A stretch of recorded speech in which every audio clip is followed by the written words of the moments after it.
प्राचीन परंपरा और राष्ट्रीय कर्तव्य दोनों में गहराई से रचे बसे दृष्टिकोण को हमारे बीच रखने के लिए आज हमें एक दूरदर्शी व्यक्तिमत्व और सनातन धर्म की निर्भीक आवाज का स्वागत करने का सौभाग्य प्राप्त हुआ है।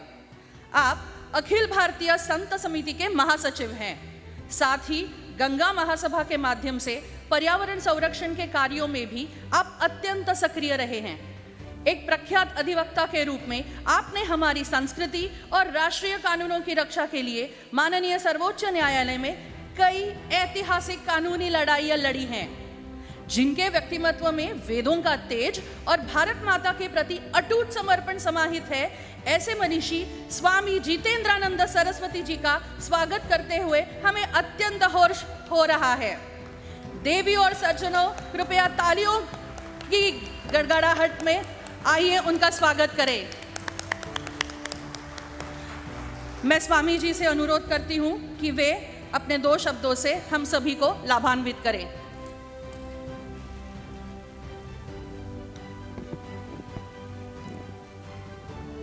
नारायण। गंगा गंगेति यो ब्रूयात् योजना नाम शतैरपि मुच्यते सर्व पापेभ्यो विष्णु लोकम स गच्छति सदा। मंचस्थ ब्राह्मण बिजनेस नेटवर्क ग्लोबल के सभी पदाधिकारी, विशेष तौर से श्रीपाद कुलकर्णी जी और हमारी राज्यसभा सांसद,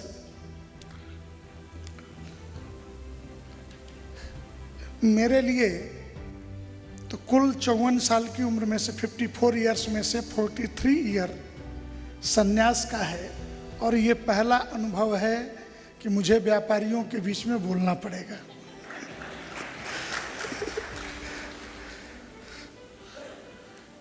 समय की मर्यादा है, क्योंकि बिजनेसमैन जो भी बात करता है वो आर्थिक आधार पे करता है और श्रीपाद कुलकर्णी जी के आग्रह को मेरे लिए अस्वीकार कर पाना बहुत मुश्किल था। हालांकि पिछले 5 नवंबर से मैं निकला हुआ हूं और वो विषय ही था कि कश्मीर घाटी में कश्मीरी पंडितों की वापसी कैसे हो।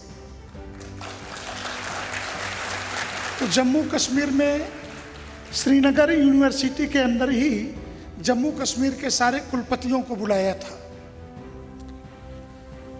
2-2, 3-3 राज्यपाल भी थे। कैसे करेंगे? आज बस हम एक निश्चित विषय पर बात करने के लिए,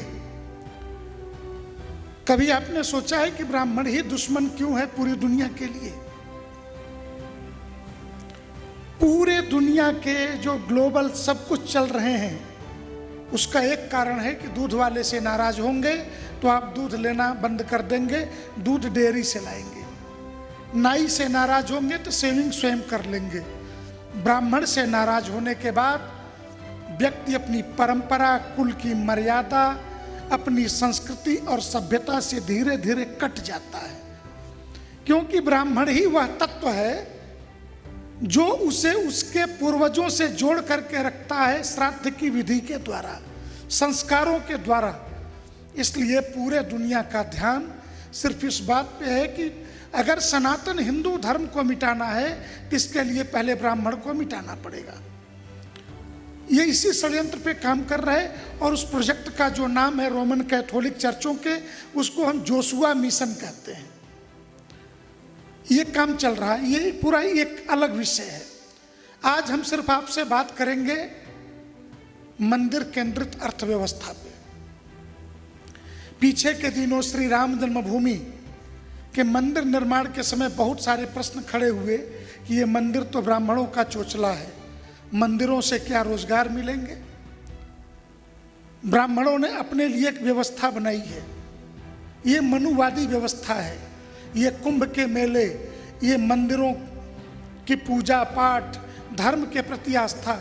मैं एक बात आपसे जरूर कहूँगा, आप ब्राह्मण हो, बिजनेस करो, जम के करो, धन कमाओ, लेकिन यह विचार करना कि कोई मुसलमान दुनिया में कहीं जाए वो हलाल खाना नहीं बंद करता, उसे अपना भोजन हलाल चाहिए। दुनिया में 55 लाख का यहूदी अगर इजराइल जैसा एक छोटा सा सशक्त राष्ट्र और सारे अरब देशों से घिर करके भी लड़ रहा है, तो अपने खान पान, अपने सभ्यता के बूते वो कौशर खाना नहीं छोड़ता है। लेकिन हम हर जगह समझौतावादी प्रवृत्ति के लोग हैं, जहां जो मिला जैसे चाह रहा लिया। थोड़ा इसमें हमें सुधार लाना चाहिए, ये मैं कहूँगा। लेकिन मैं जिस बात पर जोर दे रहा हूं, क्योंकि रक्त की शुद्धता के बगैर आज भी हिंदुओं के अंदर इस्लाम के लव जिहाद में ब्राह्मण के बेटी की कीमत सबसे ज्यादा है। रक्त के शुद्धता के कारण आज भी वो 25 लाख की कीमत लगाते हैं, कहते हैं कि मुसलमान का लड़का किसी ब्राह्मण की बेटी को फंसाए, और यह दुर्भाग्य है। तो यह रक्त की शुद्धता नहीं बनेगी तो कितना भी हम आर्थिक विकास कर लें, मिटने में बहुत वक्त नहीं लगता है। लेकिन अगर हमारी जड़ें मजबूत हैं, क्या कारण है कि कोई मिटा नहीं पाया? इसलिए कि कभी दक्षिण भारत से भगवत्पाद शंकराचार्य खड़ा हो जाता है। आचार्यों की पूरी परंपरा देखिए, अवतार उत्तर भारत में, आचार्य दक्षिण भारत में। मैं मूल प्रश्न पर आता हूं कि जब यह कहा गया कि क्या मंदिर रोजगार देंगे, ये ब्राह्मणों के चोचले हैं, तो आज मैं इसी विषय पर सिर्फ चर्चा आपसे 5 से 7 मिनट में अपने विषय को पूरा करता हूं। भारत के अंदर 140 करोड़ के आसपास की आबादी, और अभी जयपुर डायलॉग में उन्होंने ये साबित किया अलग अलग तरीके से कि वास्तविक आबादी 125 करोड़ है। डबल ट्रिपल बहुत जगह नाम चढ़े हुए हैं इसलिए, और SIR से इसीलिए बहुत सारी दिक्कतें आ रही हैं। मेरे खुद के नाम 4 जगह थे, मैं क्या करूं। परंतु इस देश के 7,45,000 छोटे बड़े गांवों में 6,28,000 ग्राम सभाएं, 745 जिलों में 600 जिले ऐसे हैं कि जहां पे हिंदू रहता है, और परंतु 20 लाख मंदिर हैं। गांव 7,45,000 है, मंदिर 20 लाख है। 20 लाख में से 8 लाख मंदिर सिख, बौद्ध, जैनों के हैं, क्योंकि भारत के संविधान में गोल्डन टेम्पल है, गोल्डन गुरुद्वारा नहीं है, ये ध्यान रखिएगा। बौद्ध मंदिर हैं, जैन मंदिर हैं, अलग से कोई शब्द नहीं है, लेकिन ब्राह्मण के प्रति विद्रोह के कारण ही बौद्ध और जैन जैसे संप्रदायों के निर्माण हुए थे। यह भी हमें याद रखना चाहिए। अंतिम शासक, मैं ये बात कहता हूं कि पुष्यमित्र शुंग पाटलिपुत्र में अंतिम शासक ब्राह्मण शासक, 2200-2300 वर्षों में कोई ब्राह्मण शासक नहीं हुआ।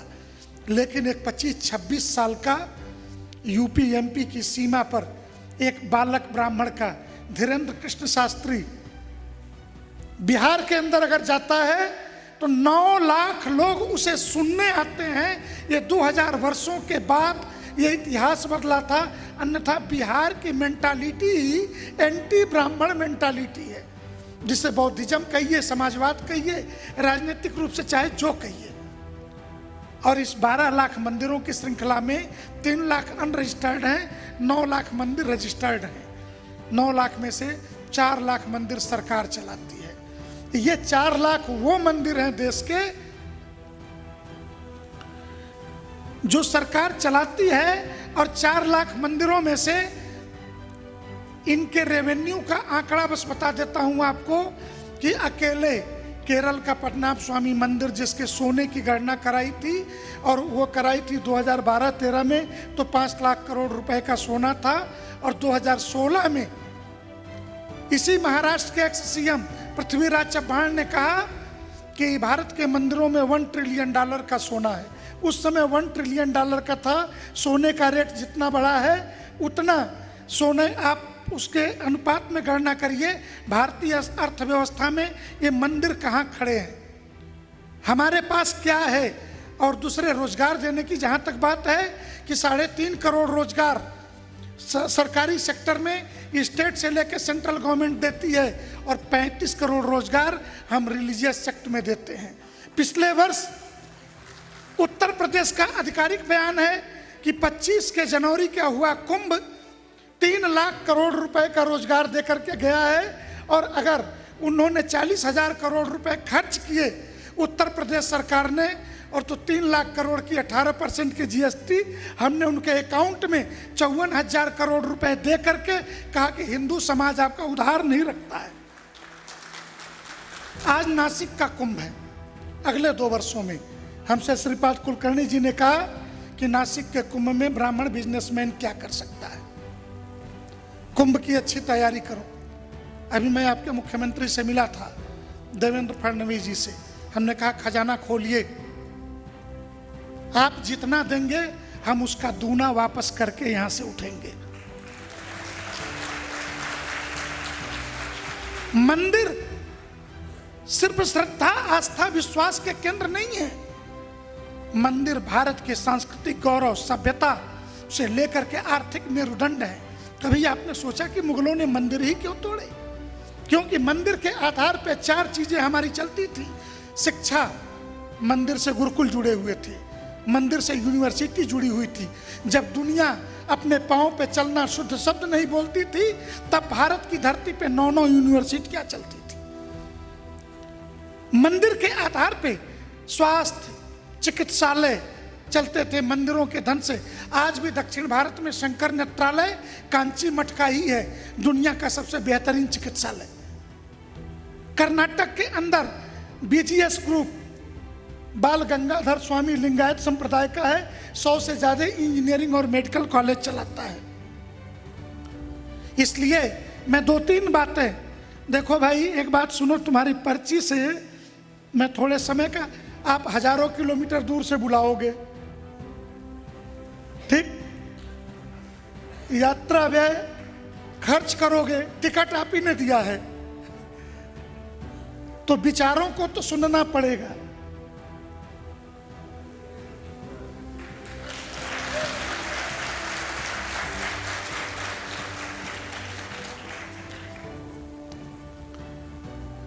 मंदिर शिक्षा, स्वास्थ्य, संपर्क और संस्कार चारों के केंद्र है और मंदिर केंद्रित अर्थव्यवस्था।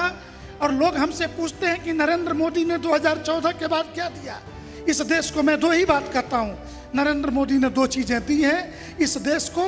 वो पहली चीज है मंदिर केंद्रित अर्थव्यवस्था और त्योहार केंद्रित जीडीपी। लोगों ने मुझसे पूछा कि त्योहार केंद्रित जीडीपी क्या है। ये एकदम अलग शब्द है, पहली बार ये शब्द मैं प्रयोग कर रहा हूं। त्योहार केंद्रित जीडीपी ये है कि पिछली जो बजट पेश हुआ था लगभग 54.5 लाख करोड़ का, इसमें से 6 लाख करोड़ का रक्षा मंत्रालय का बजट था। रक्षा मंत्रालय का जितने का बजट है, पिछले धनतेरस पर दीपावली की पूर्व संध्या पर हिंदू माँ बहनों ने 6,05,000 करोड़ रुपए का सोना चांदी खरीदा है। इस्लाम के अंदर, क्रिश्चियनिटी के अंदर यह व्यवस्था नहीं है।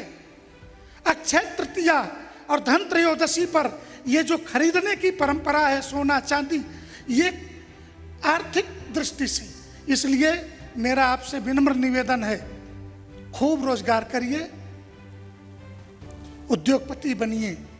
लेकिन एक अंतिम वाक्य मन की पीड़ा है, महंगे मोबाइल, महंगे कार जरूर खरीदिए, लेकिन अपनी संतान को संस्कार दीजिए, नहीं तो संपत्ति भोगने वाला कोई नहीं बचेगा।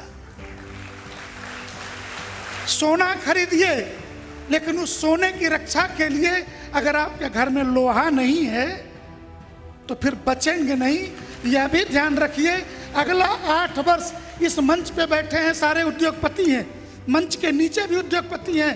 मैं कोई ऐसे नहीं कह रहा, मेरा परिचय आपने दिया कि मैं बलूचिस्तान का मूवमेंट चलाता हूं।